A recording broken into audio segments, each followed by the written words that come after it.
আল্লাহর পয়গম্বর নবী বিশ্ব নবী মুহাম্মদুর রাসূলুল্লাহ সাল্লাল্লাহু আলাইহি ওয়াসাল্লাম আল্লাহু আকবার একটু পরে ডাক দিয়ে বললেন, আয়েশা রে, ও আয়েশা, আমার বুঝিয়া দুনিয়ার মধ্যে থাকা হবে না। হে মুসলমান, একটু পরে কে যেন বাইরে থেকে সালাম দেয়, আসসালামু আলাইকা ইয়া রাসূলুল্লাহ, আসসালামু আলাইকা ইয়া হাবিবাল্লাহ। ফাতিমা রাদিয়াল্লাহু তাআলা আনহা ডাক দিয়ে বলে, ইয়া রাসূলুল্লাহ, ইয়া হাবিবাল্লাহ, এই দরজা আমি খুলতে পারবো না। আম্মা জান আয়েশা সিদ্দিকা রাদিয়াল্লাহু তাআলা আনহা বলেন, ওরে আল্লাহর নবী রে, এমন আওয়াজ তো আমি এর আগে কখনো শুনি নাই, কত মুসাফির আসছে। আল্লাহর পয়গম্বর বলেন, ও ফাতিমা, এটা এমন মুসাফির, এটা এমন মুসাফির যে একবার আসে আর ওই দুয়ার থেকে কখনোই ফেরত যায় না। ফাতিমা রে, দরজা খুলে দাও, মুসাফিরকে আসতে বলো।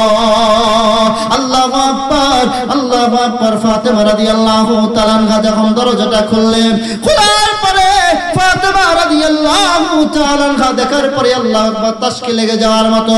ফাতিমা রাদিয়াল্লাহু তাআলা বলেন, আমি দেখলাম যার পাটা নিচে আর মাথাটা হলো আসমানে। আল্লাহু আকবার। ভোটের আগে চন্দু চাচা কইলো আমাকে রে, এমপি যদি হতে পারি দেব গোলাভরে। বলে, এমপি হয়ে এখন দেখি চাচার নাঙ্গল কিটা পাই, আমরা গরিব আমাদেরও দেখার মতো কেহ নাই। গরম ভাতে বিলে বেজার, উচিত কথায় মা ওই বেজার, হতে গেলে কি রাজার মনে লাগে ভয়, আমরা গরিব আমাদেরও দেখার মতো কেহ নাই। ভোট শেষ পরে দেখা যায় চাচা চাচাই থাকে, তার বাড়ি ঘর দূরের কোনো উন্নতি হয় না, কোনো উন্নতি নাই। এদিকে মেম্বার আর চেয়ারম্যান, হ্যাঁ, বাড়ি বানায়া 10 তলা 20 তলা বাড়ি বানায়া, আল্লাহু আকবার, আমেরিকায় এমন বেগুন বাড়ি বানানো তৈরি, এমন বড় বড় বিল্ডিং তৈরি করে। এদিকে আমি যার জন্য মিথ্যা সাবাদ দিলাম, বাড়ি বানাই দিলাম, তারে আমি কিছুই পাইলাম না। এমন হয় না বলেন? যদি শাসকটা আমার ওমরের মতো হতো। আল্লাহু আকবার। ওমর রাদিয়াল্লাহু তাআলা আনহু শাসক ছিলেন না, ওয়ার্ড তো জাহানের শাসক ছিল। আর আমাদের দেশের মেম্বার চেয়ারম্যান মাত্র 2-3টা ওয়ার্ডের মেম্বার হইয়া পায়খানা সহ খেয়ে নাই। মিথ্যা কথা বললাম? বলেন, পায়খানার টাকা আছে ও খেয়ে নেয়, তার মানে তো পায়খানায় খায়। মিথ্যা বললাম? ও পায়খানায় খাচ্ছে, গু খাচ্ছে। আল্লাহ। অথচ ওমর রাদিয়াল্লাহু তাআলা আনহু কেমন শাসক ছিল? মুসলমান ভাইরা আমার, ওমর ইবনে খাত্তাব রাদিয়াল্লাহু তাআলা আনহু ওয়ার্দ জাহানের শাসক ছিলেন। আল্লাহর নবীর সাহাবী হযরত ওমর রাদিয়াল্লাহু তাআলা আনহু প্রতিটা দিন রাতের বেলায় ঘুরে ঘুরে ঘুরে ঘুরে ঘুরে আল্লাহু আকবার মানুষের হালাত দেখে বেড়াতেন। আমার দেশের মেম্বাররা বুঝি রাতের বেলায় মানুষের হালাত দেখে বেড়ায়? না, ওমর রাদিয়াল্লাহু তাআলা আনহু রাতের বেলায় ঘুরে ঘুরে ঘুরে ঘুরে আল্লাহু আকবার গ্রামের ভিতরে কোথায় কোন মানুষটা অসহায়ের মধ্যে আছে, টাকা নাই, কড়ি নাই, পয়সা নাই, যদি কোনো ব্যক্তি আল্লাহর কাছে নালিশ দিয়ে দেয়, আল্লাহ এদেশের শাসক বড় জালেম, আয় আল্লাহ এদেশের শাসক যদি আল্লাহর কাছে নালিশ দিয়ে দেয়, আমি কি জবাব দিব?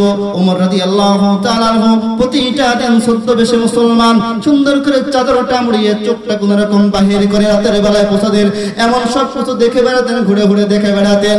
একদিনের ঘটনা, ওমর রাদিয়াল্লাহু তাআলা আনহু রাতের বেলায় ছদ্মবেশে যখন আল্লাহু আকবার মানুষের হালাত দেখার জন্য গেলেন, যাইতে যাইতে যাইতে যাইতে বন্ধু সকলে ঘুমায় গেছে। কেউ কখনো এমন কোন বাড়িতে বাতি জ্বলে না, সকলে ঘুমায় গেছে। ওমর রাদিয়াল্লাহু তাআলা আনহু দেখলেন দূরে একটা বাড়ি দেখা যায়, ওই বাড়ির ভিতরে একটা মোমবাতির মতো কি যেন পিট পিট পিট পিট করে জ্বলতেছে। ছোট্ট দুটো বাচ্চা যেন কান্নার আওয়াজ বন্ধু কানের মধ্যে ভেসে আসতেছে। ওমর ইবনুল খাত্তাব রাদিয়াল্লাহু তাআলা আনহু একটু আস্তে আস্তে ওই বাড়িটার সামনে গেল। যাওয়ার পরে দেখে আল্লাহু আকবার, বেড়াটাকে ফাঁক করছে। ফাঁক করে দেখে বেড়ার ভিতরে চোখ দিয়া দেখতেছে, আল্লাহু আকবার, বাড়ির ভিতরে দুইজন শিশু সারা কান্নাকাটি করতেছে। আর মাকে বলে, মা খাবারকে দিবি না রে মা, আর কতক্ষণ আমাদেরকে অপেক্ষায় রাখবি? ও মা খাবার দাও, আর কতক্ষণ অপেক্ষায় থাকবো মা, খাবার দাও। মা বলতেছে বাবা সবর কর, হাড়ির মধ্যে খাবার রান্না করতেছি, মাংস রান্না করতেছি, বাবা সবর কর, একটু ধৈর্য ধর, তোদের জন্য সুন্দর পরিবেশন এমন করে খাদ্য আসবে। ওমর রাদিয়াল্লাহু তাআলা এটা দেখার পর আশ্চর্য হয়ে গেল, আমার দেশের ভিতরে আমি রাজা, এর মধ্যে যদি আল্লাহর কাছে নালিশ দেয়া দেয়, আর যদি আমি ওমর আল্লাহু আকবার যদি আমি আল্লাহর কাছে আমার আসামি হয়ে যায়, কিয়ামতের ময়দানে যদি আল্লাহ তাআলা ডাক দেয় বলে ওমর রে তুই, আমি তোকে রাজা বানাইছিলাম, আমি তোকে প্রজা বানাইছিলাম, ওমর অমুক ব্যক্তি না খাইয়াছিল, তুই খোঁজ নিস না, তোর জন্য জাহান্নাম বরাদ্দ, জান্নাত তুই যাইতে পারবি না। মুসলমান ভাইরা আমার, ওমর রাদিয়াল্লাহু তাআলা এটা দেখার পর ঘরের মধ্যে যাইয়া মাকে ডাকতে বলে, মা গো তুমি কি করতেছো, তোমার হাড়ির মধ্যে কি আছে আমারে বলো। মেয়েটা তখন কান্না করে বলতেছে, ভাই আপনাকে চিনি না, যদি আমার দেশের রাজাকে দেখতাম আমি আল্লাহকে নালিশ করব, আল্লাহ ওই রাজাকে আমি কিয়ামতের ময়দানে গলার মধ্যে রশি দিয়া পুরো কিয়ামতের ময়দান ঘুরাইব। এটা শোনার পর ওমর রাদিয়াল্লাহু তাআলা আশ্চর্য হয়ে গেল, হায়রে হায়, দুনিয়ায় যদি কেউ গলার মধ্যে এমন গামছা বেঁধে টানে, আমরা কি বলি চোর বলি না, চোর যদি চুরি করে হাতটা পিছনে দিয়ে দিই ভাই চোর। ও মুসলমান, ওমর রাদিয়াল্লাহু তাআলা আনহু এটা শোনার পরে মেয়েটাকে ডাক দেয়, বলে মারে কাঁদিস না, একটু সবর কর রে মা। ওমর রাদিয়াল্লাহু তাআলা আনহু বন্ধু তার নিজ কোষাগারে চলে গেল। যাওয়ার পর ওমর রাদিয়াল্লাহু তাআলা আনহু কিছু খেজুর কিছু আটা মাথায় নেবেন। খাদেম ডাক দেয় বলে, হুজুর আপনি কেন মাথায় নিচ্ছেন? আমি খাদেম আছি, আমার মাথায় দিয়ে দেন, আমি নিয়ে যাব। ওমর রাদিয়াল্লাহু তাআলা আনহুর কথাটা কি দেখেন, ওমর ইবনে খাত্তাব রাদিয়াল্লাহু তাআলা আনহু বলে, শোনো শোনো, কিয়ামতের ময়দানে মহিলা বলেছিল গলায় গামছা বেঁধে টানবে, ওই দিনকে তো তুমি গলায় গামছা নিবা না, আমি ওমরের নেওয়া লাগবে বিধায় এই আটার বস্তা আর এই খেজুরের বস্তা আমার মাথায় উঠায় দাও, তোমার নেওয়ার দরকার নাই। বলেন না সুবহানাল্লাহ। আর আমার দেশের মেম্বার চেয়ারম্যান দেওয়া তো দূরের কথা, খাটের নিচে তেলের খনি পাওয়া যায়, আছে কি নাই? খাটের নিচে তেলের খনি মুসলমান, আল্লাহু আকবার। অনেক জায়গায় দেখা যায় কম্বল চুরি করে জাকাতের নামে, অনেক জায়গায় দেখা যায় বন্ধু আমার রাস্তার টাকা মেরে খায়, রাস্তাগুলোর যে অবস্থা হালাত, দুই একদিন গাড়ি চলার পরে আর চলতে পারে না। আল্লাহু আকবার। এই সমস্ত চোর ডাকাত আমরা আর দেখতে চাই না, কথা বলেন ঠিক কিনা? ইসলামী হুকুমত সাধনা আমার, শাহাদাত জীবনের কামনা আমার, ইসলামী হুকুমত শাহাদাত আমার, শাহাদাত জীবনের কামনা আমার, জীবনের বিনিময়ে রাশেদার যুগ ফিরিয়ে আনো সেই ধরাতে আমার, ইসলামী হুকুমত সাধনা আমার। আমরা আবার চাই আমার বাংলাদেশ ইসলামী রাষ্ট্র হোক, এমন কারা কারা চান? লিল্লাহে তাকবীর বলে দিতেন, হাত আল্লাহকে জানায় যান, নারায়ে তাকবীর, নারায়ে তাকবীর। চোর ডাকাত যেখানে আমরা নাই, চোর ডাকাত যেখানে, কোরআন সুন্নাহ যেখানে, আলেম ওলামা যেখানে, উলামা ইকরাম যেখানে, মুসলমান, তাহলে বোঝা গেল যেখানে চোর ডাকাত বাটপার সেখানে আমরা থাকবো না। শুধু কি মাহফিলেই বললাম নাকি বাস্তবে প্রমাণ করব? করবো তো। সুতরাং যারা লাপায় 5 টাকা দিয়ে আমাদের ঈমান কিনতে চায়, মুসলমান ভাই শুনে রাখেন, আপনি যার সাথে যার মহব্বত রাখবেন, হাদিস পড়েছি, মান তাশাব্বাহা বিকাওমিন ফাহুয়া মিনহু, যার সাথে যার মহব্বত হয়ে যাবে আল্লাহ তাআলা কিয়ামতের ময়দানে তার সাথে তাকে উঠাবে। এখন আপনার মহব্বত কার সাথে? যে চোর টাকা যদি তার সাথে থাকে, তাহলে তো আপনি তার সাথে জাহান্নামে চলে যাচ্ছেন। এটা কি আমার কথা বললাম ভাই? قال رسول الله صلى الله عليه وسلم من تشبه بقوم فهو منه, যার সাথে যার মহব্বত হবে তার সাথে আল্লাহ তাআলা উঠিয়ে তাকে সেখানে দান করবেন। যদি আপনার আল্লাহু আকবার, যদি আপনার মহব্বতটা উলামা ইকরামের সাথে হয়, মসজিদের সাথে হয়, মাদ্রাসার সাথে হয়, আল্লাহ ওয়ালাদের সাথে হয়, ইমাম সাহেবদের সাথে হয়, আল্লাহ রাব্বুল আলামিন এদের সাথে উঠাইয়া জান্নাতের মধ্যে দাখিল করে দিবে। সুবহানাল্লাহ। কিয়ামতের ময়দানে নেতা তোমাকে চিনবে না, খেতা তোমাকে চিনবে না। আমার কথা না, আল্লাহ কি বলেন দেখেন, ইয়াউমা ইয়াফিরুল মারউ মিন আখি ওয়া উম্মিহি ওয়া আবি ওয়া সাহিবাতিহি ওয়া বানি লিকুল্লি ইমরিইন মিনহুম ইয়াউমা ইযিন শাআনুন ইগনি। ইয়াউমা ইয়াফিরু ফাররা ইয়াফিরু মানে পালায়ন করা।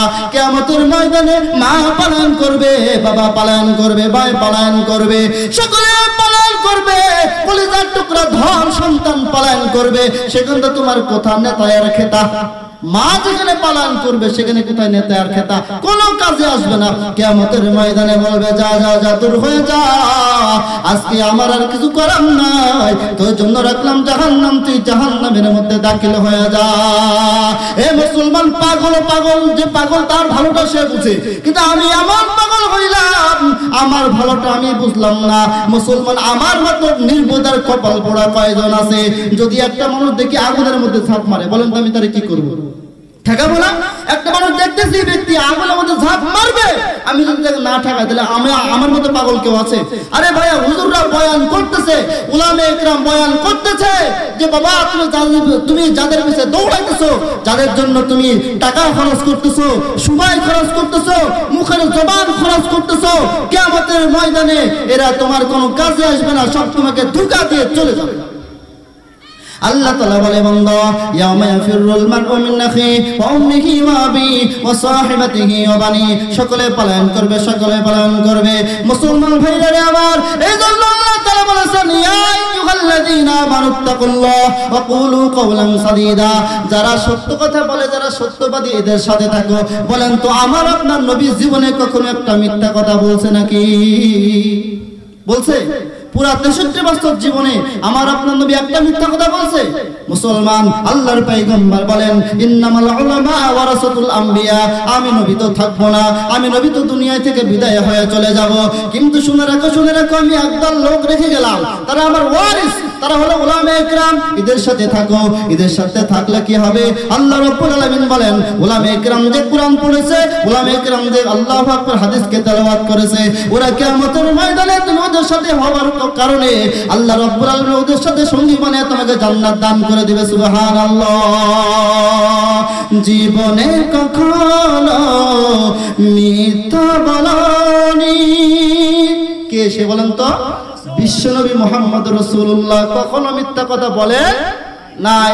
আল্লাহর পয়গম্বর আমার নবী, আল্লাহু আকবার, নবী আমার দুনিয়া থেকে বিদায় হয়ে চলে যাবে, সেই নবীর আদর্শ আমরা মানতে রাজি আছে কি না? জোরে বলেন। আছে তো ইনশাআল্লাহ? নবী আমার দুনিয়া থেকে বিদায় নিয়ে চলে যাবেন। আল্লাহর নবী অত্যন্ত অসুস্থ হয়ে গেল, আল্লাহর নবীর গায়ে অত্যন্ত জ্বর। নবী আমার আল্লাহু আকবার ডান দিকেও ঘুরতে পারে না, বাম দিকেও ঘুরতে পারে না, নবী আমার অত্যন্ত অসুস্থ। আল্লাহর পয়গম্বর আল্লাহু আকবার মুখটা লাল হয়ে গেছে, নবীর চোখ দিয়ে পানি বাইর হয়, একটা কালো চাদর দিয়া আল্লাহর নবীকে মাথা থেকে পা পর্যন্ত ঢেকে দেওয়া হয়েছে। আল্লাহর পয়গম্বর বিশ্বনবী মুহাম্মদুর রাসূলুল্লাহ সাল্লাল্লাহু আলাইহি সাল্লাম বেবর হয়ে পড়ে আছে। আম্মা জান আয়েশা সিদ্দিকা রাদিয়াল্লাহু তাআলা আনহা দেখলো আল্লাহর নবীর মনে না কেন, চলে না কেন, কোনো সমস্যা হইল নাকি? চাদরটা তুলে দেখে আল্লাহর নবীর প্রতিটা এমন আল্লাহু আকবার পশমের গুলা দিয়ে ঘাম বাইরে হচ্ছে, আল্লাহর নবীর পুরো শরীরটা ঘামে পুরো ভিজে এমন জর্জরিত হয়ে আছে। নবী আমার আয়েশাকে ডাক দিয়ে বলে, আয়েশা রে, এমন এক পিয়ালা পানি দাও যে পানিটা আমি কপালে দেব। আম্মা জান আয়েশা সিদ্দিকা রাদিয়াল্লাহু তাআলা আনহা এক পিয়ালা পানি দিলেন। আল্লাহু আকবার। নবীজি ওখান থেকে পানি নেয়ার মুখের মধ্যে দেয়। মুসলমান, এই ঘটনা বলে একটা উদ্দেশ্য যে সৎ লোকের এমন আমরা সঙ্গী হব। নবীজি পাইলাম না, এমন করে আল্লাহু আকবার নবীজি যারা ওয়ারিস আজিদের সঙ্গী হবে এটা বোঝানোর জন্য এটা বলা। আল্লাহর পয়গম্বর নবীজি বিশ্ব নবী মুহাম্মদুর রাসূলুল্লাহ সাল্লাল্লাহু আলাইহি ওয়াসাল্লাম আল্লাহু আকবার একটু পরে ডাক দিয়ে বললেন, আয়েশা রে, ও আয়েশা, আমার বুঝিয়া দুনিয়ার মধ্যে থাকা হবে না। হে মুসলমান, একটু পরে কে যেন বাইরে থেকে সালাম দেয়, আসসালামু আলাইকা ইয়া রাসূলুল্লাহ, আসসালামু আলাইকা ইয়া হাবিবাল্লাহ। ফাতিমা রাদিয়াল্লাহু তাআলা আনহা ডাক দিয়ে বলে, ইয়া রাসূলুল্লাহ, ইয়া হাবিবাল্লাহ, এই দরজা আমি খুলতে পারবো না। আম্মা জান আয়েশা সিদ্দিকা রাদিয়াল্লাহু তাআলা বলেন, ওরে আল্লাহর নবী রে, এমন আওয়াজ তো আমি এর আগে কখনো শুনি নাই, কত মুসাফির আসছে। আল্লাহর পয়গম্বর বলেন, ও ফাতেমা, এটা এমন মুসাফির, এটা এমন মুসাফির যে একবার আসে আর ওই দুয়ার থেকে কখনোই ফেরত যায় না। ফাতেমা রে, দরজা খুলে দাও, মুসাফিরকে আসতে বলো। আল্লাহু আকবার, আল্লাহু আকবার। ফাতেমা রাদিয়াল্লাহু তাআলা আনহা যখন দরজাটা খুললেন, খোলার পরে ফাতেমা রাদিয়াল্লাহু তাআলা আনহা দেখার পরে আল্লাহু আকবার তাশকি লেগে যাওয়ার মতো। ফাতেমা রাদিয়াল্লাহু তাআলা বলেন, আমি দেখলাম যার পাটা নিচে মাথাটা হলো আসমানে। আল্লাহু আকবার। যার পা নিচে মাথা হলো আসমানে। আম্মা জান আয়েশা সিদ্দিকা রাদিয়াল্লাহু তাআলা আনহাকে আল্লাহর রাসূল ডাক দিয়ে বলেন, ও আয়েশা রে, ও আয়েশা, আমার চাচাতো ভাই ফজলকে একটু ডাক দাও। আল্লাহর নবীর সাহাবী ফজলকে ডাক দেয়া হলো। আল্লাহর পয়গম্বর ফজলের ঘাড়ের উপর উঠিয়া আল্লাহর পয়গম্বর বিশ্বনবী মুহাম্মদুর রাসূলুল্লাহ সাল্লাল্লাহু আলাইহি ওয়াসাল্লাম আল্লাহু আকবার যখন ফজলের ঘাড়ের উপর উঠিয়া দরজার বাইরে গেলেন, যাওয়ার পরে সাহাবী একরাম সকলে থেকে কান্না শুরু করে দিল। বিশ্বনবী মুহাম্মদুর রাসূলুল্লাহ সাল্লাল্লাহু আলাইহি ওয়াসাল্লাম বুঝি দুনিয়া থেকে বিদায় হয়ে চলে যাবে, আর বুঝি আমার নবীকে পাবো না, আর বুঝি আমার নবীকে নবী বলে ডাকতে পারবো না। উহুদের ময়দানে আল্লাহর নবী কি পরিমাণ কষ্ট করলেন, আল্লাহু আকবার, দান মুবারক শহীদ করলেন। ও মুসলমান নবীজি আমার সাহাবীদের উদ্দেশ্যে একটা কথা বললেন, ও সাহাবীরা, তোমরা বলো আমরা কি তোমাদেরকে কখনো কোনো কষ্ট দিয়েছে নাকি? যদি কষ্ট দিয়ে থাকি বলো। একজন সাহাবী লাব্বাইক বলে ডাক দিয়ে বললেন, ইয়া রাসূলুল্লাহ, ইয়া হাবিবাল্লাহ, ইয়া হাবিবাল্লাহ, অমুক যুদ্ধে আপনি ছিলেন, ওই যুদ্ধে যখন আপনি এমন আল্লাহু আকবার চাবুক ঘুরাইতেছিলেন, ওই চাবুকটা আমার পিঠের মধ্যে লাগতেছিল ইয়া রাসূলুল্লাহ, ওটা আমি বড় কষ্ট পাইছিলাম, ওই কষ্ট শোধ আমি আজকে নিতে চাই। বলেন তো দেখি, এই অবস্থায় কেউ কি কখনো স্থির থাকতে পারে নাকি? আল্লাহর নবী এমনিতে মর্যাদা, আল্লাহর নবীর এমনি মর্যাদা মাউত। রাসূল সাল্লাল্লাহু আলাইহি ওয়াসাল্লাম উঠতে পারে না, চলতে পারে না, কোন রকম সাহাবী کرامের ঘাড়ে হাত দিয়া নবীজি বাইরে গেছেন। এর মধ্যে নবীজি বললেন যে হয়তোবা আমার সাহাবীরা তো এমনিতে সহনশীল, আমার সাহাবী হয়তোবা বলবে কোনো কষ্ট পাই নাই। তারপরে নবীজি বলেছেন যে তোমরা কোনো কষ্ট পাইছো, আমার কাছে নেতা খেতা আবু জেহেলের মতো না, আবু জেহেলের মতো মোর মতো কল্লাটা মতো আমার উপরে থাকে, বলেন এমন কথা? মুসলমান ভাইরা আমার, বিশ্বনবী মুহাম্মদুর রাসূলুল্লাহ সাল্লাল্লাহু আলাইহি সাল্লাম যখন ফজলের ঘাড়ে হাত দিয়া বললেন, কেউ কে আছোনি বলো, আজকে আমি তার সব ঋণ পরিশোধ করে দেব, সব কষ্ট দূর করে দেব। একজন বলল, হুজুর আমি 3 দিরহাম পাইতাম। কয় দিরহাম? 3 দিরহাম পাইতাম। হুজুর গো, একদিন আপনার দরজায় ফকির আসছিল, আপনার কাছে টাকা ছিল না, আমার কাছে 3 দিরহাম নিয়ে আপনি দান করেছিলেন, হুজুর ওই 3 দিরহাম দেওয়া হয় নাই। আল্লাহর পয়গম্বর সঙ্গে সঙ্গে বলে দিলেন, যাও যাও, আমার হুজরা থেকে 3 দিরহাম নিয়ে এসে সাহাবীকে পরিশোধ করে দাও। আল্লাহু আকবার, পরিশোধ করে দেওয়া হলো।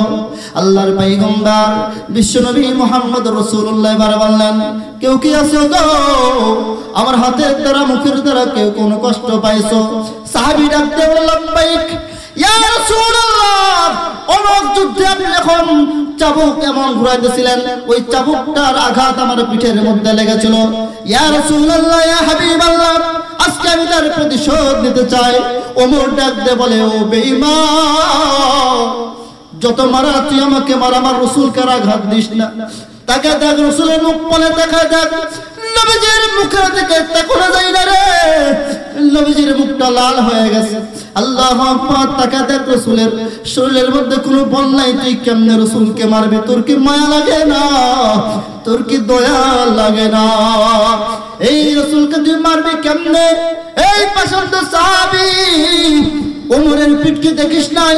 ওমরের পিঠে যতবার মার, আল্লাহু আকবার, সাহাবীরা বলেন, না না না, এটা কোনো কাজ হবে না। আল্লাহর পয়গম্বর বললেন, যাও দেখো, আমি যে চাবুক নিয়ে যুদ্ধ করছিলাম, সেই চাবুকটা হয়তো আমার অমুক হুজরার মধ্যে আছে, নিয়ে আসো। দৌড় মারা হলো। দৌড় মেরে যখন গেল, যাওয়ার পর যখন চাবুক নিয়ে আসলো, আসার পরে আল্লাহ নবীর কাছে যখন দেয়া হলো, নবীজি চাবুকটা দিয়ে দিলেন, নাও তুমি এখন আঘাত করো। সাহাবী বলে, হুজুর আপনি যখন আমারে মারছিলেন তখন আমার গায়ে কোনো জামা ছিল না, আমার গায়ে কোনো জামা ছিল না ইয়া রাসূলুল্লাহ, আপনার গায়ে তো ইয়ামিনী চাদর। ইয়া রাসূলুল্লাহ চাদরটা সরায় দেন, এই চাদরটা সরায় দেন। নবী আমার আল্লাহু আকবার, ওই অবস্থায় চাদরটাকে সরায় দিল। সরায় দেওয়ার পর আল্লাহর নবী মুসলমান যখন পিঠটা ঘুরলেন, আমরা জানি সময়লে তিরমিজির মধ্যে পাওয়া যায় আল্লাহ রাসূলের দুই কাঁধের মাঝখানে একটা খতমে নবুয়ত আছে যেখানে মুহাম্মদ লেখা ছিল। আল্লাহু আকবার যখন এটা বাইরে হয়ে গেছে, তারপরে সাহাবী চাবুকটা ফেলে দিয়ে আল্লাহ রাসূলকে জবটা ধরে বলে, ইয়া রাসূলুল্লাহ, ইয়া হাবিবাল্লাহ, আমি তো আপনাকে মারার জন্য আসি নাই, পয়গম্বর গো আপনি বলেছেন যে আপনার খতমে নবুয়তের মধ্যে চুম্বন করবে সে জান্নাতি। ইয়া রাসূলুল্লাহ, কত অন্যায় করেছি, কত পাপ করেছি, কত গুনাহ করেছি, কত অপরাধ করেছি আল্লাহ, যদি আল্লাহ আমাকে ধরে বসে জাহান্নাম ছাড়া উপায় নাই, জাহান্নাম ছাড়া উপায় নাই। ইয়া রাসূলুল্লাহ, ইয়া হাবিবাল্লাহ, ইয়া রাসূলুল্লাহ, আমি এই জন্যই কৌশলটা খাটাইলাম যাতে করে আপনার এই খতমে যে নবুয়তের মধ্যে জড়াইলে আল্লাহ তাআলা কিয়ামতের ময়দানে আমাকে maaf করে দেয়। সুবহানাল্লাহ। রাসূল নামে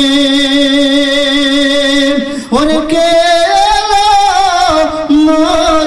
মদিনায়, রাসূল নামে কে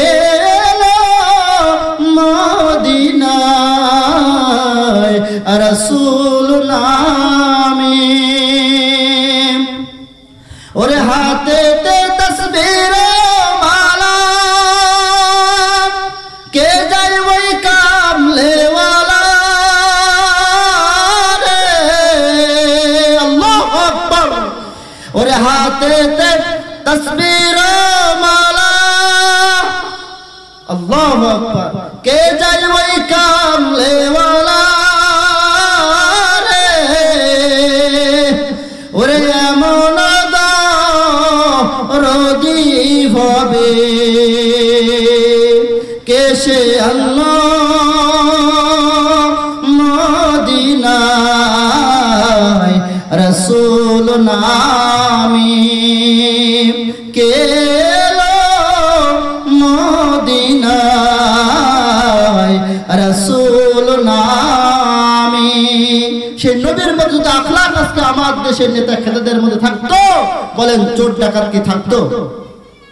নবীজি শেষ মুহূর্তে এসেও বারবার করে বলে গেলেন, কেউ কি আমার কাছে ঋণ পাও, কেউ কি আমার কাছে টাকা পাও, আমি কি কখনো কারোর দ্বারা কষ্ট দিয়েছি, তোমরা আমাকে বলো, আমি সেগুলো পরিশোধ করব।